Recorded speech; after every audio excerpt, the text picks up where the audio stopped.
America's Airborne Beavers, Operation Beaver Drop. I don't know what to expect. I mean, I do love the videos of the fat electrician that I don't know how he called himself fat. I mean, look at him, look at him. He looks very fit. I wish I was that fit.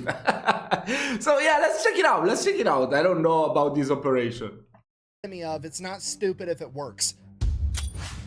Today we're talking about Operation Beaver Drop. What do you mean? Why is started already? This is easily one of my favorite stories of all time, and it is the epitome of it's not stupid if it works. Today we're talking about Operation Beaver Drop, that time that a bunch of World War II veterans that worked for the Idaho Fish and Game Department got assigned the task of relocating a bunch of beavers to a different habitat, and they decided that the cheapest, safest, most cost-effective way to go about that was to strap them to parachutes and throw them out of a plane. And we're gonna get into it right after this ad, because I got bills. This video is brought to you by Conflict of Nations, a free online PvP. Seriously, that happened? What the hell? It's a World War III type scenario where you get to pick your own country, or you can pick a state inside of the United States, because that's really the only way to make it fair for everybody else. Otherwise, America would be the instant win. Personally, I always start out as playing Iowa for obvious reasons, and my first order of business every single time is attacking Minnesota and turning them from Minnesota into Upper Iowa. They can't win a Super Bowl, and they're not going to win this battle. It's an easy W. But you don't have to attack. So is he from Iowa? Remember, this is a strategy game. You can be diplomatic and form an alliance with another nation and work together. So you can see it if you want to click on it. Jets and nuclear submarines and turn my attention to Wisconsin. Okay, I'm going to be honest with you guys. The nuclear submarines are not super helpful in Midwestern warfare, but that's the type of flexibility that Conflict of Nations allows. I've already taken over Minnesota, the land of 10,000 lakes. I'm going to put a nuclear submarine in every one of those lakes. Anyways, if you want to give it a try, it's available on both PC and mobile. And if you use my link and discount code down below. Anyways, if you want to give it a try, it's land of 10,000 lakes. Oh, 10,000 lakes. That's crazy. I mean, it's kind of like Finland. They said it's the land of 1,000 lakes. This one is 10,000 lakes. This is more specific, Minnesota. I'm going to put a nuclear submarine in every one of those lakes. Anyways, if you want to give it a try, it's available on both PC and mobile. And if you use my link and discount code down below, you're going to get 13,000 free gold and a free 1-month membership. Let's get back to the video. It's beavers. Justin Beaver. All right, let's just take this from the top. Beavers, okay, one of my favorite animals. Why? Because I believe it is the animal that is most similar to humans. And I know what you're going to say. You're going to say, what about monkeys? Really? What about apes? What about chimpanzees? They've all got thumbs and they poke shit with sticks and they eat bananas just like people do. That's fine. I understand that they're very similar to people, but beavers are the most similar to humans in spirit. We are the only animals on the planet with the audacity to walk into a new ecosystem and be like, wow, I hate everything about this. I could A, migrate, but I'm not going to do that. I'm going to go with option B and change everything about the world around me to make it suit me better and fuck everybody else. Now, do I enjoy the wetlands that beavers create with their dams? No, it's not my jam. However, game recognized game, because when a beaver sees running water and is like, "You gonna do this? Okay, fine." That's all I needed for him to do that, and it became personal with me. it's no different than when it's July and it's hot out and I decide to turn my air conditioner on so I can domesticate the wind. Got it over that. Okay, it's about changing the environment around you rather than changing yourself. Okay, it's just that species-wide main character energy of I don't need to evolve anymore. I'm perfect how I am. I'm going to evolve the world around me to some shit that I like more. So while I have a great childish respect for beavers, unfortunately for the beavers, between the 15, 16, 17, 1800s, their furs made dope-ass hats and they were really popular all across Europe, and the beavers were almost hunted to extinction for their pelts. Okay, and as I'm sure you can imagine, no beavers means no beaver dams means no wetlands, and no wetlands messes up the entire ecosystem. Okay, we can't have it. We got to quit killing all the beavers. So the early 1900s, people realized this. They put protections on the beavers, and we quit trying to hunt them to extinction and actually try to help encourage their population to build back up. Okay, fast forward like 50 years, 1945, 1946, right around then. All the young men that went off and fought World War II are coming back home. They got a bunch of money from fighting that war. They want to get a wife, build a house, have some kids, do people things. So they start expanding. And one of the places this happens in is a town called McCall, Idaho. And they start expanding and the town gets bigger and bigger. And eventually it displaces a bunch of beavers that have been out in the woods doing beaver things for hundreds of years. And these new beavers get displaced and they go out and they start fucking up a bunch of farmers' fields and irrigation systems. And it gets to the point that the people in the town are just going to start shooting these beavers because they're messing everything everything up. At this point, the Idaho Fish and Game Department, presumably also full of World War I and World War II veterans, steps in and like, no, we're not gonna kill these beavers. These guys are awesome. They do a lot for the environment. We're gonna take them. We'll move them somewhere else where they can thrive. We're not killing beavers. We're just relocating them. So here's the plan. They're gonna capture the beavers alive. They're gonna drive them as far as they can on roads, and then they're gonna pack them in on horses and mules, miles and miles into the wilderness where they're not gonna be near any humans ever. And this is a complete disaster pretty much from the start. They capture the beavers alive, stick them in a cage, throw them on a truck, try to drive them hours and hours into the wilderness. This is really hard on them because beavers, they're a lot like me. I like to sit in my house in the air conditioning. They like to sit in their dams in the nice, damp, wet environment to keep cool. Beavers can't keep cool on the back of an unair conditioned truck in the mid 1940s. A lot of them are getting heat stroke, they're passing out, they're dying, they quit eating, or they get super agitated and they're very combative the entire time because they're hot. Then, even if the beavers do survive the truck ride, they're all pissed off and angry, and now they're getting strapped to a horse or a mule, and that pisses off the horse because he's got a bunch of angry beavers all over him, and now the horse is pissed off, and the whole thing just, it doesn't work. So now the Fish and Game Department is like, well, what are we gonna do? We gotta save all these beavers. We wanna get them up in the mountains so they can build their wetlands. It's gonna help protect the town from flash flooding. It's gonna prevent erosion. It's gonna be great for the environment. We gotta save these guys. And one guy at the Fish and Game Department presumably is like, I mean, I got an idea. Hear me out. We do have an awful lot of extra surplus parachutes from World War II laying around, and we've got a plane. Okay, now to us in 2024, this sounds insane, but you gotta remember, this is 1948, okay? There's no OSHA, there's no like ruals and regulations. That's and crazy. Idaho, it's basically the middle of nowhere. Imagine you were in that fucking city, you know? Maybe, I don't know, I don't know, like a house like the one of Clark Kent, you know, like in the countryside. And then you just enjoying your beer, looking up on the sky, and then you start seeing beavers parachuting into your field. Oh my God, that would be insane. At this point, nobody's telling these guys what to do. A bunch of World War I, World War II veterans are like, huh, it's actually a pretty good idea, Jimmy. You know, it did work at Normandy, and the beavers aren't even going to have Germans shooting at them, so I mean, pretty high likelihood they'll be fine. Let's try it.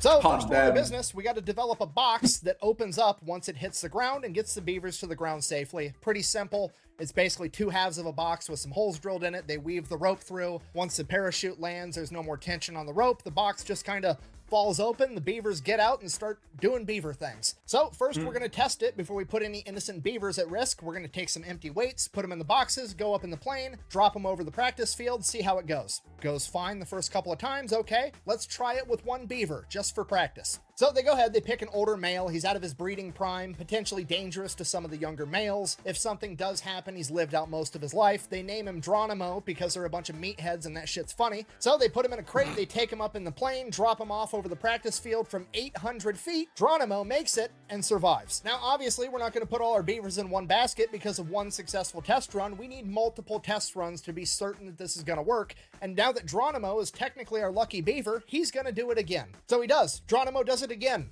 and again and again, and he keeps jumping like more than 12 jumps this beaver makes. That's and by the crazy. end of it, the parks employees reported that Geronimo would actually run up to them and help them put him in the crate because he was ready to go again. Buh! This is animal abuse, and what if one of those boxes didn't open after the parachute landed? Buh! Okay, first of all, no it isn't. I've already went over the options. A, they could stay where they were at, being displaced, and end up getting shot by farmers for messing up their crops. B, they could spend days in transit on the truck and on a pack mule suffering and potentially dying. Or C, we could throw them in an airplane, fly them there in 15 minutes, and then throw them out the side. They can get their jump wings while they're doing their Band of Beavers reenactment, okay? It's literally the best option. Okay, secondly, why are you worried about the box not opening? Like, did you think about this at all? It's a pine box, and that's a beaver, okay? Literally the only animal in the animal kingdom known for cutting down trees with its fucking face. I have the utmost confidence that if one of those boxes malfunctions, the beaver is gonna figure it out. All right, so now they have their beaver delivery method. They develop a plan. They pick out a bunch of different locations all over this wooded area where they're gonna be able to drop these beavers off in groups of like 3 to 5, 2 males, 3 females, 1 male, 3 females.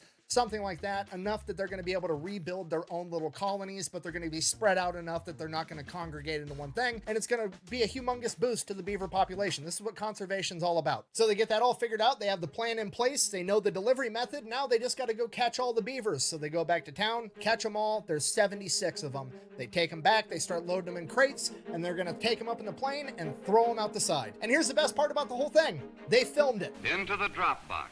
Oh my god. Back into the mountain. And this is where you can really start to see that this is a different time. I mean, look at this absolute Chad just manhandling this beaver into that crate with no safety equipment, no gloves, no eye pro, nothing. Crazy. If this were modern day, that guy would have leather protective gloves up to his elbow. He'd have Yeah, safety exactly. glasses with a hard hat, with a face shield, with a leather apron. He'd have two dudes holding his hand while he did it just to make the safety guy happy. No, this is just some angry war veteran throwing a beaver into a box like it's another 8-hour workday. It's fantastic. That's it. They get the beavers loaded up on the plane takes off, they drop all the beavers in their designated drop zone. If a beaver bites you, I think it can give you disease, right? I don't know if they have rabies, but I would guess so. I mean, they look like giant rats, so maybe they do have rabies. 75 out of the 76 survived. I don't know how they know this. I'm assuming they had people on the ground at the different drop locations to make sure the box is open or that the beavers made it or whatever. But apparently the one beaver that didn't make it had somehow either slipped through the crack when the rope was loose or eaten his way out of the box after they had let it out of the plane. And the beaver was last seen standing on top of the box with the parachute above him, and he probably would have been fine, except when he got 75 feet off the ground, he decided to jump. So on one hand, that's kind of sad, but on the other hand, you know, natural selection. If the other 75 beavers figured it out and you didn't, it's probably on you. On a happy note, the boys at the Fish and Game Department decided to hook up their lucky beaver, Geronimo. This is posted in the Journal of Wildlife Management, Volume 14, Number 2, April of 1950. The article, Transplanting Beavers by Airplane and Parachute by Elmo W. Heater, Idaho Fish and Game Department, McCall, Idaho. And I quote, Geronimo had a priority reservation on the first ship into the hinterland, and that with 3 young females went with him. They had to hook up their boy. And he made it. Apparently they went to check in on him a couple years later, and his new colony was, and I quote, very well established. And Geronimo was not unique in that, because pretty much every drop zone ended up turning into a thriving beaver colony in the following years, because they kept tabs on this entire thing. And not only did it work, it was also super cost effective, because according to this journal, the cost of transplanting one of these colonies was $30. It was $2 for the box, $16 for the surplus cargo parachute, and the flight time, man hours, and fuel totaled to $12 for a total of $30 per colony. And just to be clear, that's the actual crazy part about this story. It's not the fact that they actually had airborne beavers to go save the environment. No, that seems pretty reasonable. The crazy part is that these guys back in the 1940s managed to get the job done, have fun, and record it, and they did it for like $300 to $500. Because we all know in modern times, if they wanted to do this, there'd have to be like a 15-year-long environmental impact study that costs the US taxpayers $25 million just so that the government could determine that if you drop beavers off in the forests, they will in fact do what beavers do. And then once the government goes ahead and says it is in fact okay to put beavers in the woods, it's going to take another 10 years for Lockheed Martin and Boeing to bid on the contract worth $100 million to relocate 100 beavers into the woods. Is it just me, or was that the stupidest thing we've ever seen? Sorry, I'm ranting. In conclusion, the moral of the story is if it sounds dumb, but it works, it's not that dumb. And sometimes it's ridiculously cost effective to just let people do their job. Also, beavers are cool, and airborne beavers are even cooler. And this has been the story of America's band of beavers, the airborne paratrooper beavers that went in to save the environment. Thank you for watching. Best way to support the channel is to buy some merch over to thefatelectrician.com. Quack bang out. Wow, that was such a cool story. I didn't make a single vagina joke in that entire video. I'm finally Oh, and one more thing. Don't forget to go check out Conflict of Nations, okay? You get to pick your own country, mainly the United States. Otherwise, let's face it, if you want to for second place. Don't forget to use my code down below to get the freebies. Use I'm the gonna go QR conquer code. Wisconsin. Why? Because they've got spotted cow beer, and I want some. Wow, that's crazy. Oh my god, that was crazy. But I guess, I mean, yes, we might say dumb, but it's not really dumb. It's kind of genius. Like, probably the first thought you get like is to kill the beavers because they're not I mean, they're messing up with your with the environment where you live in. But I mean, 75 out of 76, come on. I mean, that means they had a genius idea. I mean, who the fuck would think about putting beavers and parachute them outside of the city? I mean, come on. It's not a dumb idea. That's a genius idea. That was amazing. That was truly amazing. I can't believe this actually happened. That's crazy. That was amazing. We need to check out more stuff like this. Come on, that's the stuff that you need every day. You know, when you learn a cool fact like that, you can brag off with your friends or whatever, and just feel happy that you learned something new that is actually, I don't know, kind of funny and genius at the same time. Sorry, I'm repeating too much myself. So yeah, any other suggestion are really welcome. I will see you in my next video.